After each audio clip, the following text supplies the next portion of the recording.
Bismillahirrahmanirrahim. Assalamualaikum warahmatullahi wabarakatuh.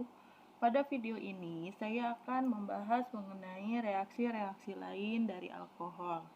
Selain bisa mengalami reaksi substitusi dan reaksi eliminasi seperti yang telah dijelaskan pada video-video sebelumnya, ternyata alkohol juga bisa mengalami reaksi-reaksi yang lain. Nah, ada 5 jenis reaksi yang akan saya jelaskan di sini. Yang pertama adalah reaksi pembentukan ether. Ya, jadi si alkohol ini dia bisa membentuk ether ya, apabila bereaksi dengan suatu logam, baik logam kalium ataupun logam natrium. Nah, ketika si alkohol nanti bereaksi dengan logam kalium maupun natrium, nanti akan terbentuk suatu senyawa ether. Tetapi ada syaratnya. Nah, apa itu syaratnya? Syaratnya adalah alkohol yang digunakan itu harus murni.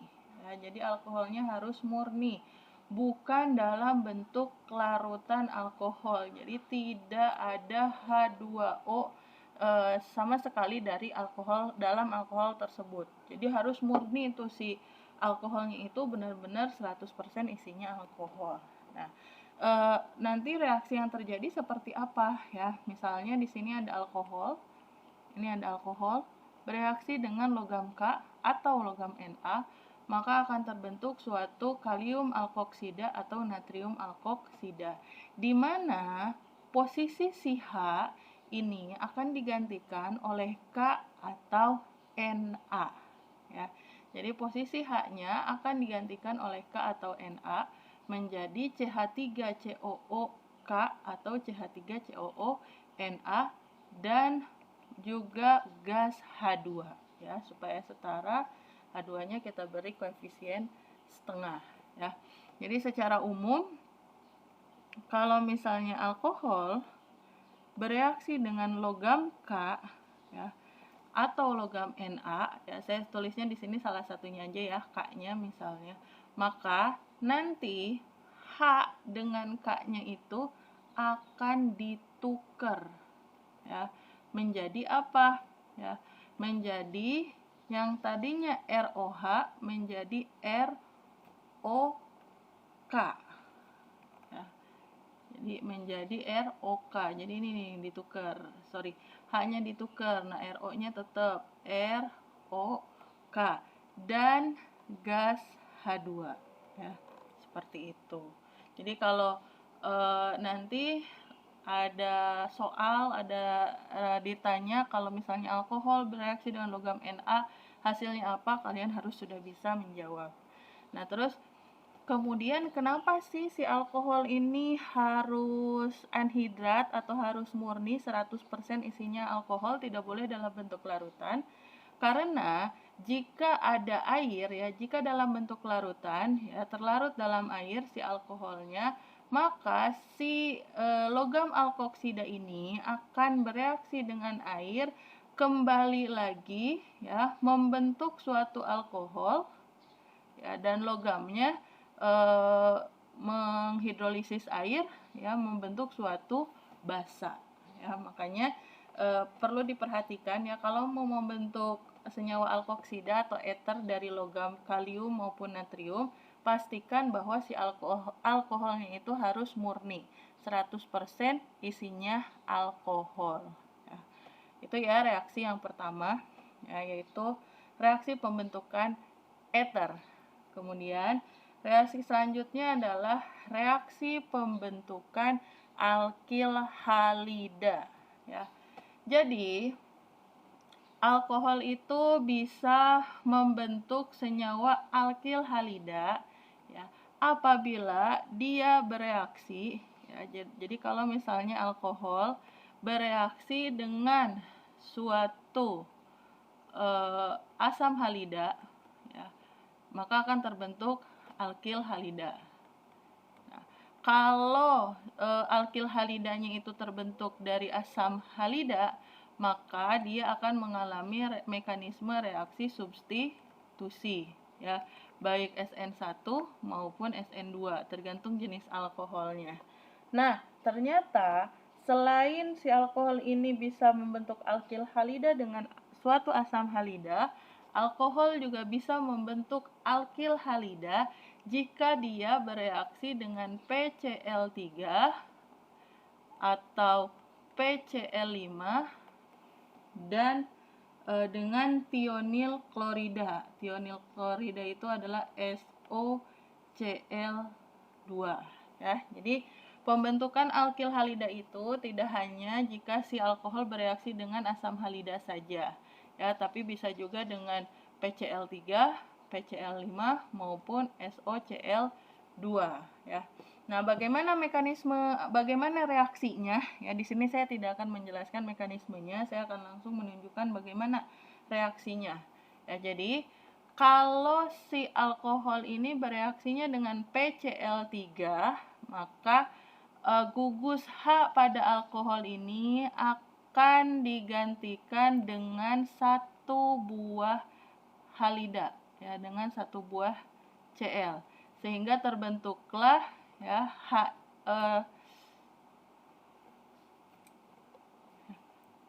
bukan H-nya ya, tapi OH-nya. Jadi OH-nya itu digantikan dengan satu buah Cl, sehingga terbentuklah ini suatu alkil halida ya. Nah, kemudian karena di ruas kiri Cl-nya itu ada 3, ya, di sini kan ada 3, maka di sini Cl-nya kan baru ditulis 1, maka kita kasih koefisien koefisien 3 di sini.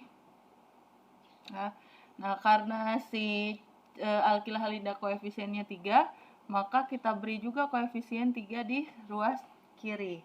Nah, sisanya nanti 3 buah OH dan 1 buah P akan membentuk H3PO3. Ya, jadi H3PO3 itu tadi dari 3 buah OH dan 1 buah P ya. Seperti ini. Jadi kalau misalnya suatu alkohol ya, ROH bereaksi dengan PCl3 ya, maka nanti yang akan terbentuk itu adalah ya, OH-nya ditukar dengan salah satu Cl ya, nanti menjadi RCl. Kemudian karena koefisien jumlah si Cl-nya itu ada 3 ya, di sini kan ada 3 Cl-nya, maka kita beri koefisien 3 di sini. Di sini juga 3 ya, karena R-nya alkilnya jadi 3. Kemudian tersisa 3 buah OH dan 1 buah P. Nah, 3H, 1P, 3O ya. Jadi hasilnya itu RCl dengan H3PO3. Nah, sekarang kalau si alkoholnya itu bereaksinya dengan PCl5 ya.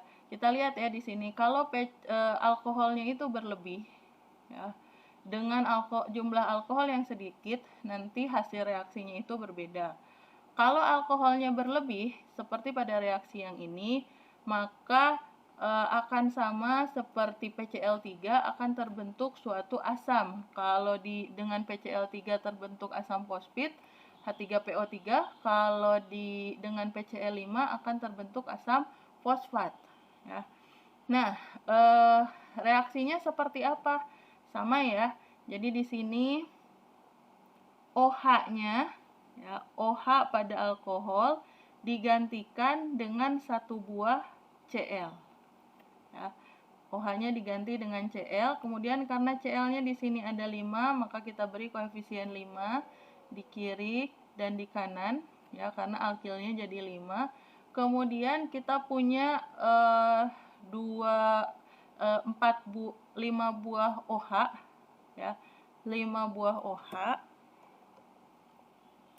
5 buah OH itu berarti kan O-nya ada 5, H-nya juga ada 5.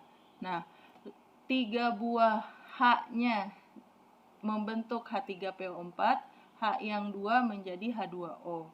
Kemudian dari 5 OH-nya tadi, O-nya itu yang 4 menjadi asam fosfat, yang 1 menjadi H2O. Ya, sehingga pokoknya dari 5 OH di sini, ya, dari 5 OH di sini dikeluarkan menjadi H2O dan sisanya menjadi asam fosfat. Ya, seperti ini. Nah, ini kalau si alkoholnya berlebih. Nah, bagaimana kalau si alkoholnya itu tidak berlebih atau cuma sedikit, ya. Nah, kalau si alkoholnya cuma sedikit, maka asam yang terbentuk bukan asam fosfat, melainkan HCl, ya. Jadi sama, si OH-nya ya ditukar dengan 1 Cl, ya. Ditukar dengan 1 Cl menjadi RCl, kemudian Cl-nya yang 1 ya dipakai berikatan dengan H membentuk asam klorida, ya. Berarti sisanya di sini tinggal O, ya.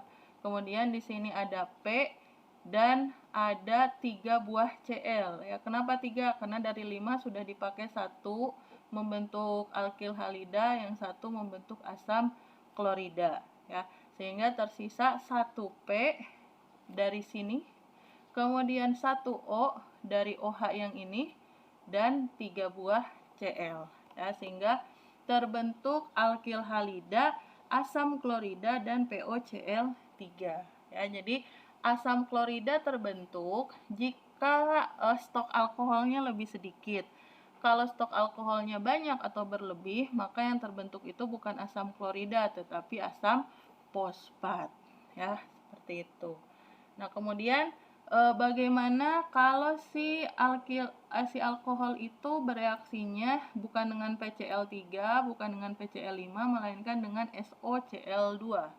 Maka kalau dia bereaksi dengan SOCl2, ya, sama ya, OH-nya ini ditukar ya dengan Cl, nah, membentuk RCl, kemudian sisanya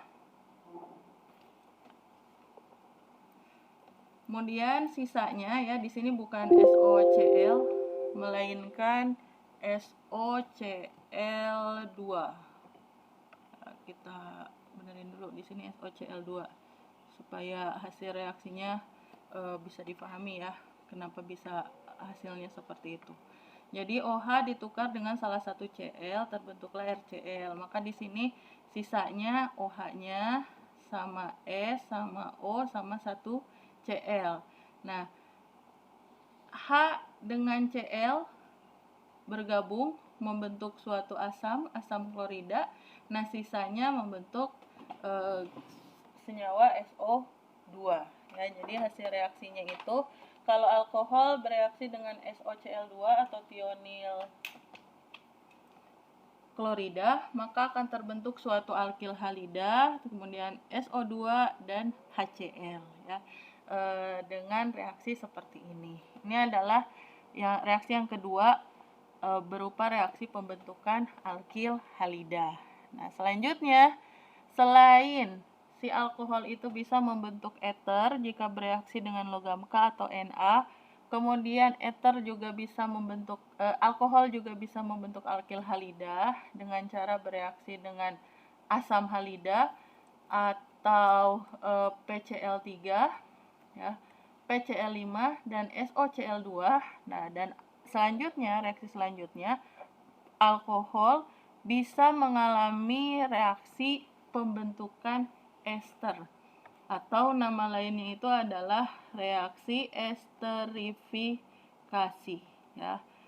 Reaksi esterifikasi itu adalah reaksi suatu alkohol dengan suatu asam karboksilat.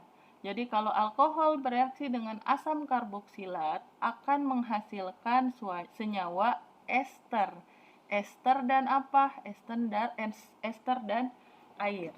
Nah, bagaimana pembentukan reaksinya? Jadi ROH ini adalah alkohol. Kemudian RCOOH ini adalah asam karboksilat.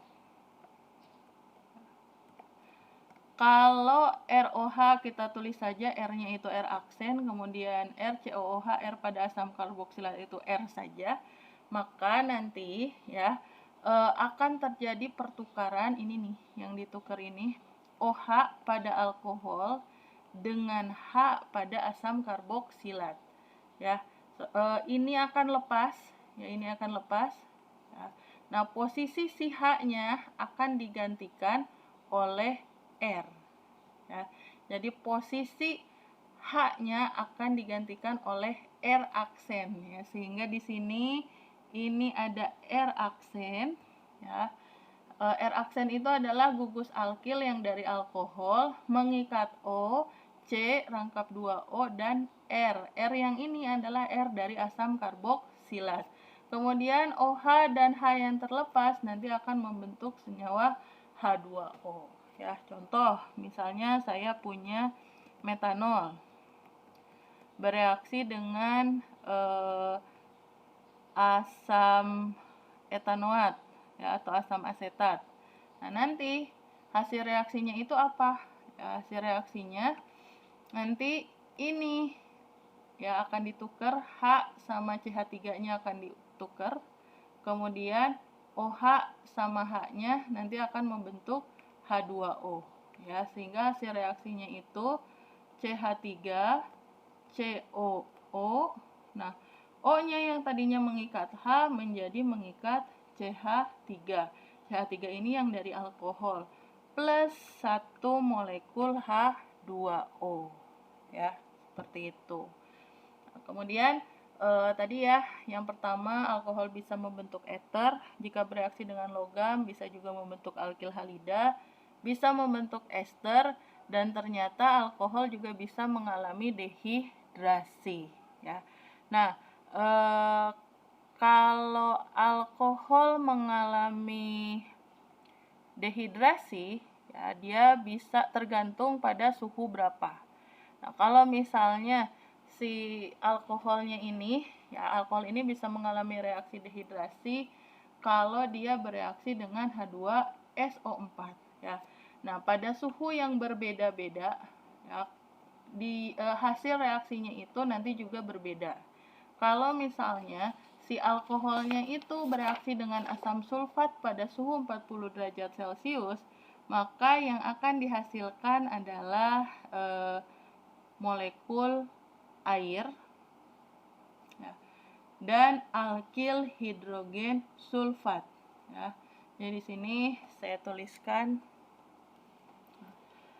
pada suhu 40 derajat Celcius ya. Jadi kalau suatu alkohol kita tuliskan sebagai ROH bereaksi dengan asam sulfat. Nah, asam sulfatnya kita uraikan ya, molekulnya menjadi HO SO2 OH ya, ini adalah H2SO4, maka akan menghasilkan suatu alkil hidrogen fosfat ya, akan menghasilkan suatu alkil hidrogen fosfat di mana ya, yang terjadi di sini adalah si OH-nya ya, dengan H pada asam fosfat ini lepas ya, OH yang ini ditukar ya, dengan si ion HSO4 min ya, membentuk apa? Membentuk alkil hidrogen sulfat. Alkil hidrogen sulfat itu ROSO2OH dan ya, satu molekul H2O. Nah, ini H2O yang dilepaskannya. Berasal dari mana? Hidrogennya dari asam sulfatnya, OH-nya dari alkohol. Ya. Kemudian, jika alkohol bereaksi dengan H2SO4 tadi, selain bisa menghasilkan alkil hidrogen sulfat, dia juga bisa menghasilkan atau membentuk senyawa ether, tentunya dan air ya. Nah, tapi harus pada suhu 140 derajat Celcius ya. Nah, pada suhu 140 derajat Celcius, jika ada 2 buah molekul alkohol ya, jadi kalau alkoholnya ada 2, ROH, kalau ada 2 buah molekul alkohol ya, bereaksi dengan H2SO4 pada suhu 140 derajat Celcius, maka akan terbentuk senyawa eter. Ya, eternya dari mana? Jadi seperti ini. Sebentar. Jadi kalau alkoholnya ada 2 nih, ada ROH yang satu, ada ROH yang satunya lagi. Jadi ini H-nya, ya, H yang satu ditukar dengan R pada alkohol yang satunya. Ya, jadi R masuk ke sini, terus H-nya nanti yang ininya lepas, H yang ini juga lepas, di sini OH-nya lepas, di sini H-nya lepas, membentuk molekul H2O. Kemudian H dan R ini kan tukeran, nanti membentuk ini senyawa eter. Ya. Nah, eter bisa terbentuk itu kapan? Kalau suhunya 140 derajat Celcius. Nah, kalau suhunya 180 derajat Celcius, nanti yang terbentuk apa? Jadi kalau dipanasin lagi, yang terbentuk bukan eter, ya, melainkan alkena. Nah, ini pembentukan alkena ini terjadi dengan menggunakan mekanisme reaksi eliminasi.